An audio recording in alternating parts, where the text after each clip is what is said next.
Well, hello, everybody. Welcome back. It is Connor here with your instant match reaction. Leeds United 2, Watford 1 in a big win that puts Leeds United top of the table, baby. That sounds good, doesn't it? For the first time this season, the Whites are top of the tree, everybody. And can we stay at that point? We've got some good games coming up, including Bristol City, Plymouth, Millwall, and Co. Can Leeds United really take this as a bit of a leap, really? Can we take this as a bit of a sort of board to which gets that sort of level of which we saw last season when we were getting win after win after win after win? Before we start, everybody, I have to say shout out to our sponsors, IPM Group UK, all of your CCTV and surveillance needs. Keep it in the Leeds area. Football prizes, go check it out below. £3.99. You've got hospitality, you've got everything that you can get involved in, shirts, all of that good stuff. Alongside that, everybody, WhatsApp groups, Snapchat, One Leeds FC, get involved in it. Listen, WhatsApp group now on the Patreon. Get involved in the Patreon. We've all got a lovely WhatsApp group, which I'll be getting to after this game, so make sure you join. Okay, everybody, listen, a really good win for Leeds United, it has to be said. I did predict it was either a 2-1 or a 1-0. I can't quite remember. Are we not top? We're second. Oh, that's annoying. That is really annoying. I thought we're top of the table. It said we're top. So who else has won? Who's won tonight then? Sunderland? Have Sunderland played tonight? Oh, well, there you go. There you go. I thought we were top of the table. I checked at half-time, and for some reason it said we're top. So we're not top of the tree. We're nearly top of the tree. How about that? But still, we're in the top two, everybody. I guess that's nearly there, isn't it? But yeah, how do we talk about that, really? Well, I'm going to assess it. Get your thoughts in the comment section below, as always, everybody, and we'll come to them. I know you guys like chatting with each other in there as well, so make sure you do, though. So I love the community. Rack up the likes as well. Let's get into the game. Okay, so initial thoughts, instant match reaction. First 5 to 10 minutes, probably the best I've seen in 4 or 5 years. I think we were so good, they didn't know what had hit them. It was a whirlwind of which they were being blown from left to right, back, forwards. They didn't know what was going on. Leeds United were aggressive. We were assertive. We were quick. We were balanced. We were everything. Every sort of synonym that you can apply to Leeds United, which is positive, you could have done. We were exuberant. We were excellent. We were fluid. We were dynamic. It was all set off, I felt, by the midfield once again. Sort of, you couldn't get Kiembe and Sissoko getting near to them. Everything was being dictated. That forward proactive pass from Tanaka seemed to just be splitting them up all the time. Rothwell was a little bit going down the sides, wasn't he, with those direct runs again that we saw against Sheffield United, varying up the play. Both of them looked excellent, has to be said, in that first sort of 30 minutes. Now, Ramazani, I think, I said this previously, I think he's potentially going to be our player of the season. I think he's that good. The balance on that left-hand side, from which we saw after, which we're going to get into in just a little bit, Ramazani is top quality, Premier League quality. So the balance of him and Willian Yonto is just, it's absolutely perfection. So listen, snapshot of which we spoke about as well this week. What he does, he seems to just get the ball out of his feet. Firpo plays the ball back, ball out of his feet, whips a lovely hit ball. And people are going to say, oh, it's a big Daniel Bachmann error. And it was, of course it was. But the ferocity and the ball striking ability of this boy with his left foot, which we've seen against Norwich, which we've seen against Sheffield United, and his right foot, is very special. It has to be said. He can strike a ball so hard with both feet for such a little lad. Very similar to Willian Yonto, to be honest with you. And great balance from both of them as well. Big legs, and they're able to really generate power, both of them. So excellent. 3 minutes in. And when do you see that, really? Leeds normally the slower starters, the slower starter against Norwich, the slower starter against Sunderland, the slower starter against Sheffield United. So coming into this game, I think it was really important that we set our stall. It was really important that Leeds had a positive first 10 to 15 minutes. And by God, did we. Leeds were excellent, and we should have been 4-0 up. There was a couple of opportunities, another opportunity for Joel Peru, which we're going to get onto in a little bit. But it didn't, it got to a point of which you were thinking, how much is this going to be now? We're finding pockets, we're finding space behind that Watford midfield. And at one point, you could literally see, you could visibly see Sissoko going like that to Kiembe. It was like the white arrows were flying forward. Jayden Bogle was absolutely fantastic again tonight. Again. bombing up and down that right side. Defensively, only sort of megged when he tried to put Ken Sema into the stands in the second half, but I thought he was very, very, very good. And in that first half, it was him and Willian Yonto. By God, I mean, the second goal in particular, a lovely ball from Jayden Bogle into the path. And it's so important, guys, with a winger that the fullback, if he plays a ball into your stride, it's so much more different than just playing a ball to the man. Sometimes we see the wingers having to adjust the feet, and that dithers the speed a little bit. So they're in a real forward trajectory. They're going fast. They're going at full pelt. Like you see, they're trying to stay on side at the same time. You play that ball into the path ahead of them, a yard ahead of them. Perfection. Again, using that P word. Jayden Bogle did that lovely ball forward, about 10 to 15 yard. Willian Yonto edges it, almost like knuckleballs it into the box, deflects off Morris, and Backman error again, but the ball did bounce in front of him and straight where Brendan Aronson, straight down the throat of Brendan Aronson. Now, that is the position I was criticising him against Sheffield United, running into the box, getting the ball on the volley and missing 2 chances. That's exactly what I wanted from Brendan Aronson, who pounced, put the ball into the net, and it was a tough finish. I actually think that was a tougher finish than the 2 chances he had against Sheffield United. And let me explain. The ball was played in by Junior Firpo against Sheffield United. He was running in. There was no one around him. It was sort of mid-level, but it was on his right-hand side and there was no one around him. I thought he had to put that ball into the back of the net and I thought it was an easier chance. This ball bobbled from Daniel Backman. He had to get a good connection on it, making sure it didn't hit his studs and bobble off left or bobble off right. Good connection on it. Hit the ground, went into the back of the net, 2-0 Leeds United. And at this point, you're thinking, by God, how much is this going to be? This could be a licking. But in the back of my head, you, me, we're Leeds United fans. And we know what happens with Leeds United, whether it be Marcelo Bielsa, we can go back to Wilco, David O'Leary, Simon Grayson in that wonderful period in League One where we were just fantastic. What happens with Leeds? Naturally, you see Leeds taking maybe 5 steps back, 5 yards back, I should say. And the momentum changes. And momentum is a key word in football, people. It's a really key word in football because naturally it does shift. And my old man was saying to me, Connor, since I've watched Leeds, even the Reevy days, since I've watched Leeds, it's always been the same, son. It's always been the same. Leeds take 5 to 7 yards back. And I don't know why. He said, I don't know why it is, but it does happen with Leeds United. This sort of happened, but let me tell you exactly why this happened. So Leeds had a bit of a key point in that first half. Ramazani nutmegged Sissoko, and then I thought it was a really hefty, a really gamesmanship-like tackle of which didn't need to happen. Festi, their right back, had beaten Ramazani to the ball. There was nothing happening there. He literally just could have put the ball out for a throw-in. But what Festi did was he made sure, which I think there was no need for that. He made sure he got the man. And he put a very, very big tackle in on Ramazani. Ramazani went down really gingerly and got up really gingerly, I should say. And you thought, oh no. And I was saying it on the watch along. I thought, this isn't going to be good. It's not going to be good, this. Getting up, tried to go again. And I thought, if it's an impact injury, all right, no problem. He'll get going again. Like we saw with Festi, like we saw with Kiembe in the second half. That didn't happen, which was really, really unfortunate. Ramazani was gingerly just plodding along. And I was saying on the watch along, I was like, he's going here. He's going. And flagged off. Big turning point. Big turning point in this game, which shows how massive Ramazani is. Huge. And I feel a lot of people may have woken up to the fact that Ramazani is a starter ahead of Solomon every single week, which on this channel, we've been saying every single week from the start, even when Solomon was starting ahead of Ramazani. Ramazani brings agility. He brings explosive pace, strength, dynamism, and a real defensive prowess for a winger. As we saw against Sheffield United when Harrison got bounced off by O'Hare, Ramazani comes in, bang, see you later, mate, recovers the ball and Leeds go on a transitional attack. Ramazani's massive in this team already, huge and very, very understated. As soon as he went off, I thought Daniel Farke got the decision wrong. I think he got the decision wrong to bring on Manor Solomon ahead of Dan James. I think Dan James, what he'd have done is naturally stretched the opposition. Similarly to of Ramazani, it'd have been an out ball. We'd have had that out ball. We saw Tanaka and Rothwell not spraying the ball as much this time, but I think that was because Solomon came on and we didn't really have that out ball then.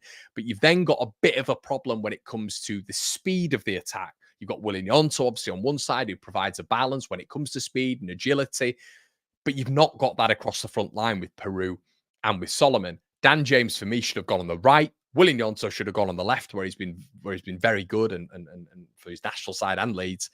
Brendan Aronson in the middle. That's how it should have gone, in my opinion. There, you've still got the speed, you've still got the relative balance.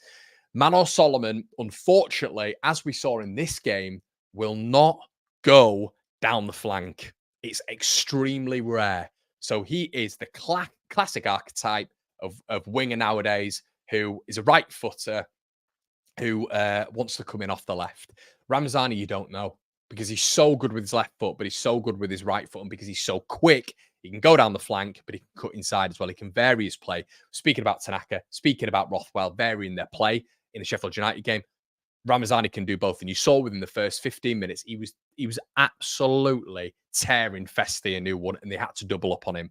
Solomon brought a different dynamic where he's coming toward the ball, which means that you don't have that out ball, and Watford become more comfortable all of a sudden. And I thought immediately, they became a little bit less worried about what was happening behind them.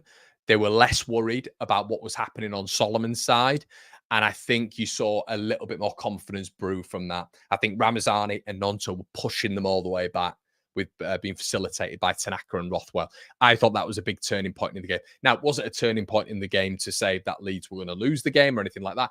No, but there was no coincidence that when Largy came off, they started to come into the game a little bit more. We're pushing them back. Suddenly, they started coming forward a little bit, which I thought was quite interesting, and maybe is why, you know, you've got that importance of Largy Ramazani from a defensive standpoint, but how good he is going forward and how you have to almost stand off him, because if you're too tight, he'll nutmeg you.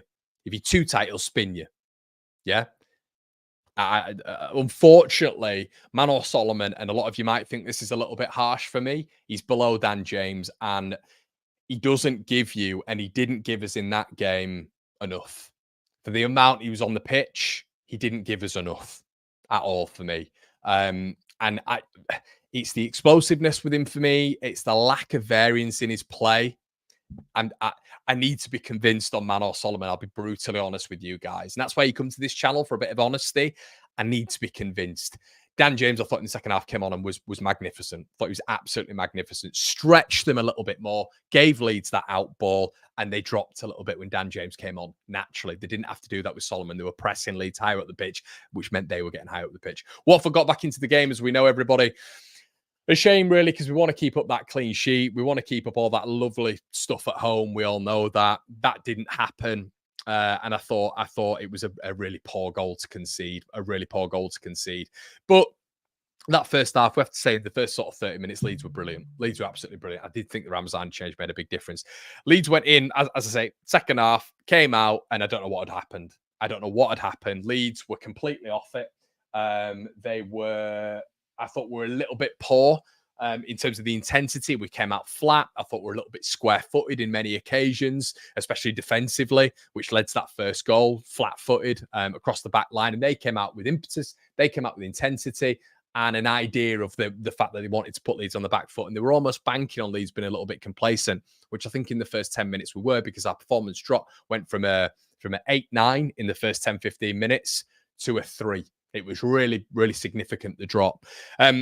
But I did feel that, once again, I didn't agree with Daniel Farke's change. I thought Solomon was the wrong man to come on. But I think Perot had a poor night tonight, a really, really poor night. I thought he was sluggish on the ball. He had 2 excellent opportunities to put Leeds. There was one that came on the penalty spot, which it's bread and butter for a striker. He's got to score. What I will say about Matteo Joseph is he had a header, had to score that as well.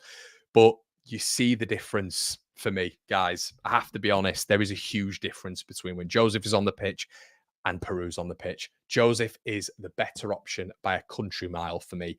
More physical. He's getting in and amongst it with Pollock. He's not coming towards the ball. I understand Peru does that for a reason. I get that, to open up play a little bit. Your Harry Kanes. But when you've not really got that out ball like you have when Peru has Ramazani and Nonto, it becomes a little bit predictable. And I thought Pollock in particular and Sorrelta before he went off, I thought they had his number a little bit. And when he was getting these chances, I mean, there's a chance where Nonto slipped him in, where they had two men back and he's got it on his right foot, strike it in the bottom corner.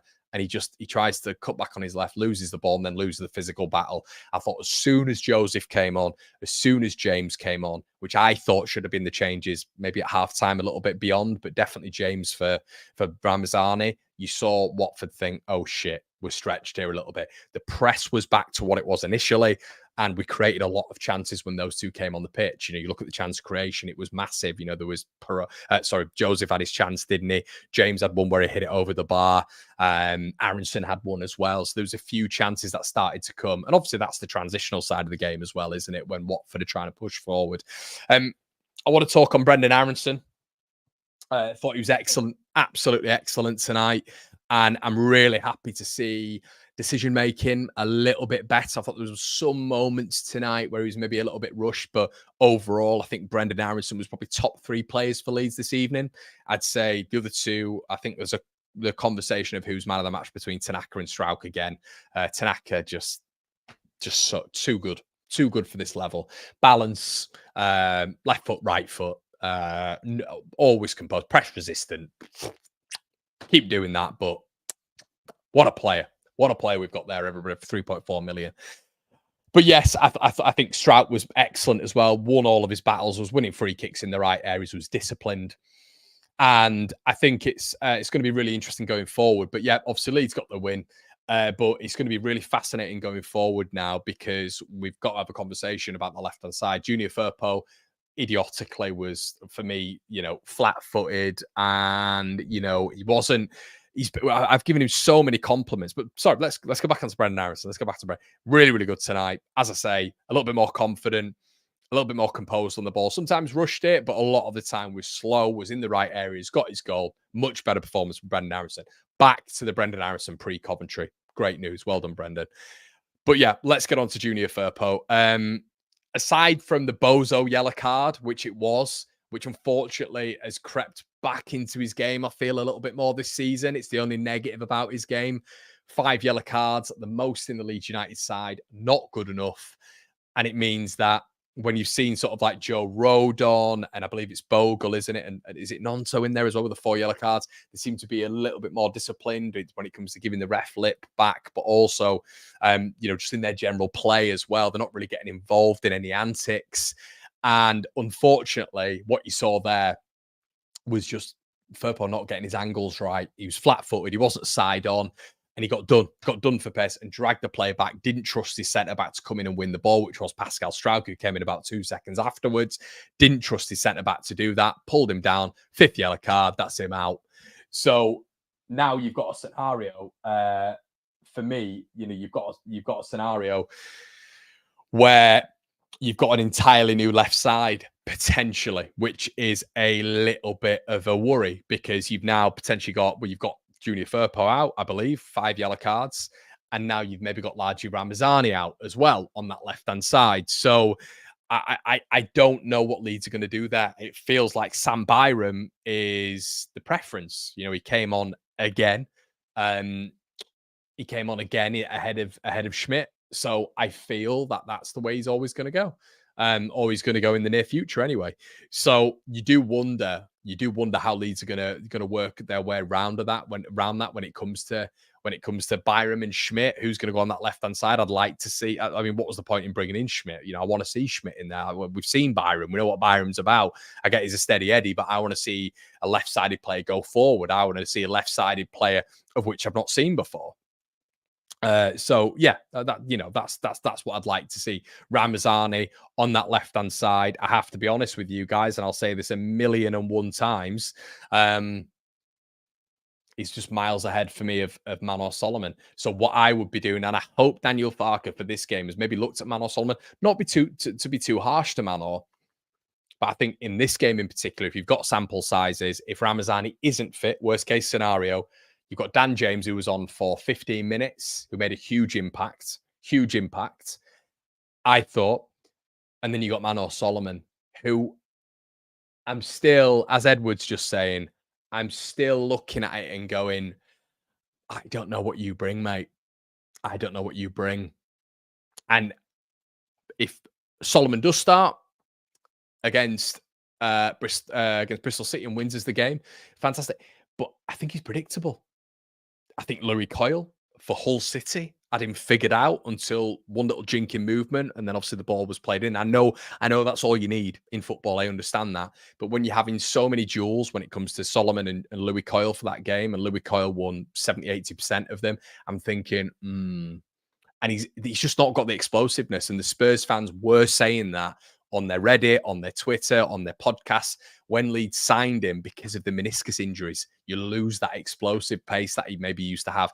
And I think Leeds saw that when he came on the pitch. For me, the raw pace comes from Dan James, and I will be having James over Solomon every day of the week, twice on a Sunday for me. So that's what I'd be looking at anyway. And at least if you've got James and Byram, I guess, on the left-hand side, it's nowhere near as good. Nowhere near as good. However, in terms of quality level, you've got Firpo and Ramazani, who is arguably the best left side in the division. But you've still got a bit of continuity there. You've got a little bit of hard work. And if you need to focus on other areas to win that game, you're going to have to focus on other areas to win that game in terms of centrally and wide right. And obviously, Dan James can win you the game. Of course he can. But to be fair, you'd probably get Nonso coming on that left-hand side, wouldn't you? And James on that right-hand side, which maybe would balance it out a little bit better. And Nonso, for me, is better on that left anyway, everybody. So let's have a quick look at what you guys are saying anyway. Brandon's a new member. Shout out to you, mate. Farkas First Touch says, completely took foot off the gas. Firpo, Perot, Pascal at times really struggled. Make hard work of it. Sorry, but why does Lee Hendry hate Leeds? I don't know, mate. I've no idea, buddy.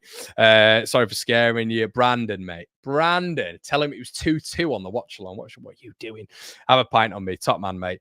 It was a mad game. Very scrappy, though, to be fair to Watford. We just need to keep fit now. Yeah, I agree with you, man. I agree. I think that's bang on. Lee says he's quite predictable to play against when it comes. James, you look like Solomon. That's a new one. It has to be said. He needs time to get fit, and that's another thing. That's another thing with Solomon. Maybe he does need time to get fit, and I will give him that. I will obviously give him that. I'm not just gonna batter the guy, and I don't feel I'm doing that anyway. We're grown men and grown women. You just look at what you've seen of him, and that's 70 minutes today, of which I'm looking at him, and I'm thinking, apart from cutting inside and shooting, I need to see more from you, mate. And in all fairness, everybody, that's what we saw against Hull. Cutting inside and shooting. If you're up against a championship fullback, of which I think are getting better and better nowadays, look, you're going to be going up against Bristol City, which might not be of that level, but he didn't go up against a top quality fullback in Louis Coyle. And I thought for the majority of it, he was relatively predictable. But I could be wrong. But I would be going with Dan James, 100%. 100%. Solomon as a 10. And that, Miles, I think that is maybe a better way to go with him. I think that is his play, his tendencies. He doesn't look like a winger to me. He's not got the explosiveness, the agility. I think there's an argument now. He looks maybe a tiny bit overweight. When you're looking at Ramazani, you're looking at Alonso, you're looking at James, you're looking at Aronson. I think Solomon looks a little bit overweight and a little bit unfit. He came off at the end and he's blowing. You know what I mean? So yes, he's getting back into it, but the tendencies of him, low center of gravity, good on the ball, technical, he does fit a number 10 profile a little bit better for me. And maybe there needs to be a little bit of profiling done there when it comes to Manor Solomon. But as a winger, nah, just not seeing it, guys. Not seeing it for me. Let's have a look. What a luxury, says my name, Jeff. James, Solomon, Largy, rotating. We certainly don't want to let any of them going. Tanaka is genuinely an absolute gem. What a find. Needs to get over the line this season or Prem Sharks will snatch him up. Yeah, unbelievable, mate. Absolutely unbelievable. Keep getting your comments in, everybody, as always. Pascal got done for the goal, says JBL. Yeah, there's an argument there. I did think Barr was very good, though, tonight. Did you? That tackle from Tanaka in the second half in our box, pure class. Tanaka was just so good. He was so good tonight. Tanaka, man of the match. So Giles says, thought Aronson looked more confident after his goal. He did. And that's the thing with Brendan, isn't it, mate? He's very confidence-based. And that's why when you get a Ramazani, when you get a Nonso, when you get a player like that who is just so sure of themselves, it's brilliant because they don't care. They're not bothered. They'll miss a chance, they'll go again. They'll miss a chance, they'll go again. They're not bothered. Is anything going to get to them? Nah, they believe in themselves a hell of a lot. And over the years, we've had a lot of confidence-based players, haven't we? I think Cooper was one of them. Bamford definitely was one of them. Click, I think, was one of them as well. I think now you're looking at a scenario where I'd agree. I think Brendan Irons is definitely a confidence player. Peru is definitely a confidence player. But how I would be switching it up against Bristol City is I think we are going to make some changes. But I would be looking at Joseph 100% for this one. I think Sheffield United, Peru was good. I think he played a lovely ball to Joseph, didn't he? But he just gives you I think as a forward line with James in there, with Joseph, with Aronson, let's say if Ramazani isn't fit, which we all know the Leeds gods, he won't be fit because it's Leeds, isn't it? But I think you've got not only press, but you've also got a bit of quality there, which should be able to get it done over Bristol City for me. And then obviously Nonto on the other side. I like that. I like that a lot. And I think Joseph just gives you a lot going forward. Should have scored, of course he should, but I think he just gives you physicality, athleticism, battling with it. You saw immediately him and Pollock are going at each other. You know, they're on the last line as well. And I just think for a full 90 minutes, I want to see Peru come off the bench. That's what I want to see. Peru come off the bench when they're tired, and his ruthlessness will kill teams. We saw that against Cardiff, and we saw that earlier on this season. I think the better player for the 70 minutes is Joseph for me. It is Joseph, and the sky's the limit for the kid. He's 21 the other day. I think it's got to be him. Let's have a look. Isaac needs to start. Yeah, in terms of Schmidt, I'd agree with you, mate. I'd agree.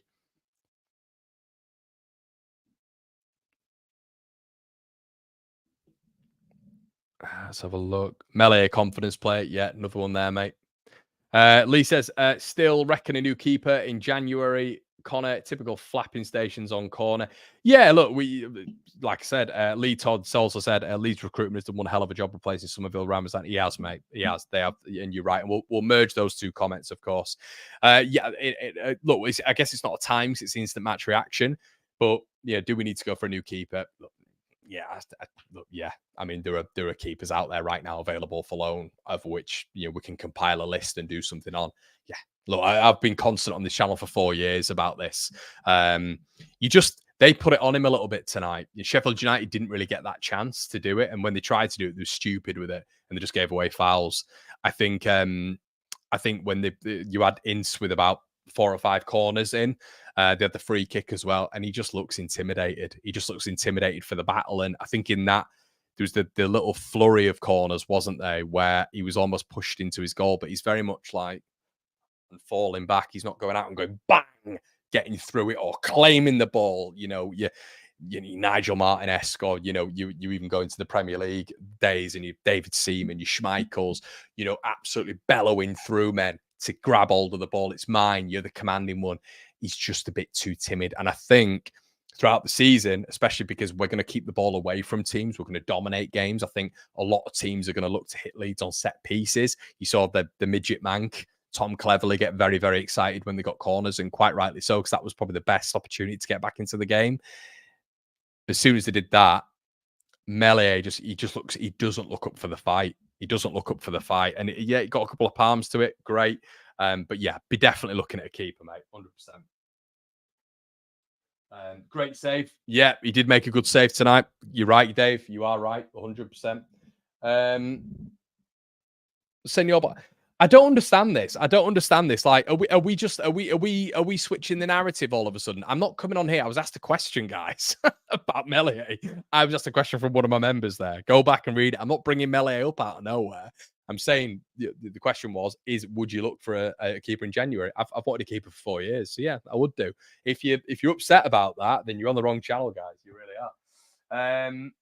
I think Mele's frame, says Anthony, is almost not suited for the catch out of the air, which always punches. Yeah, 100%. But yeah, you're right, mate. You're right. Lee Todd, they've done one hell of a job, mate. Done one hell of a job. Let's have a cut. Let's see a few more comments. Sorry, everybody. I've got this directional mic here, so when I'm reading out the comments, you won't be able to hear me. Hold on. Let's have a look. Keeper defo. Yeah. 100%, mate. 100%.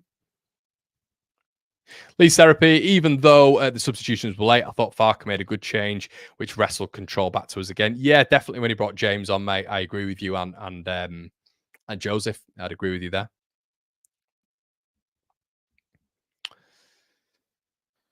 Right, guys, but I tell you what, Mark Bradley says, yeah, not too convinced with Solomon. A few off it tonight. Had plenty of good chances. How Joseph missed that header. Yeah, any of us could have put that in. Definitely. And he should have scored that. Should have scored. But I think the good thing is tonight, everybody, top two, that's the takeaway. That's the conclusion. The top two, a few criticisms, a few moans and groans, of course. But on these things, we just analyze it, everybody. We're analyzing the match. We're not normally talking about generalizations, but you kind of have to in spells.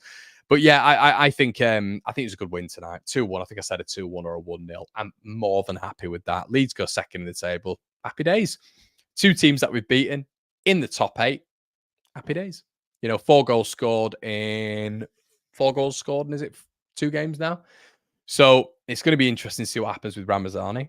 It's going to be interesting to see what happens with Firpo. Well, he's going to be out now, but where do Leeds go? Do Leeds go with a Schmidt? Or does he go back? I mean, Schmidt's had no minutes, has he? I think he had a little cameo, didn't he? But yeah, I think that's where we're going to be looking at, everybody. But yeah, Ramazani, let's hope he's fit. And guys, before you leave, make sure you slap a like on the video. Really appreciate it. And listen, Leeds are in second. Happy days. Make sure you check out the WhatsApp group. Make sure you check out the Snapchat. Make sure you check out the sponsors. Make sure you check out the Patreon. Guys, it's been an absolute pleasure. I'll see you tomorrow. Cheers.